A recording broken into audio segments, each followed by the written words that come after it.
This will be a storage box for toys, so I need one strong bottom right here. We all know that kids are not so gentle with throwing stuff into the boxes, right? Now, because of this trapezoid shape right here, it is not so easy to measure this exact angle right here, or we can also put it like this and measure this angle right here. It is not so easy to do it, but I have found one very simple and easy trick to mark this. Now, of course, when you are working with a small box like this one, you can take this side, put it here on the bottom plywood and just mark the edge like this, cut this edge and you have your bottom part. But if your box is too big and you cannot move this side, so you need to put this bottom sheet like this against it and then measure this exact angle. It is a little bit tricky. Or for example, if you're doing tiles in your bathroom, you cannot move the wall, you have to put the tile against the bathroom wall and mark it how to cut. Usually it would be easier to do this shorter edge, but for this example we will do this long edge right here, so we will cut this board couple times in this long stripes. To mark this exact angle we need one CD or anything that has a round, perfect round shape and a hole in it. Now press this CD against these two edges and now just make one straight line by pushing this CD.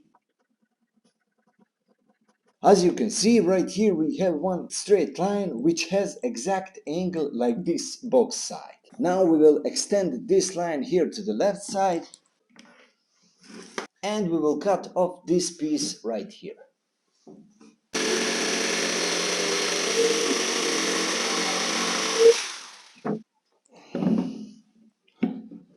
Alright, pretty nice. As you can see it is not perfect, but we don't need it to be perfect. So again, take a CD and let's make one straight line right here.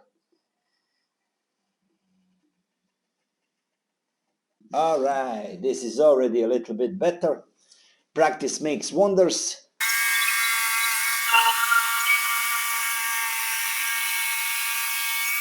Okay, let's see what we got right here.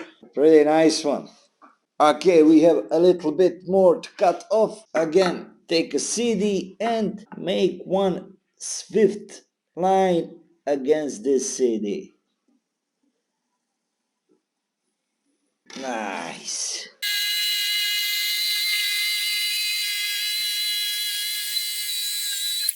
Perfect.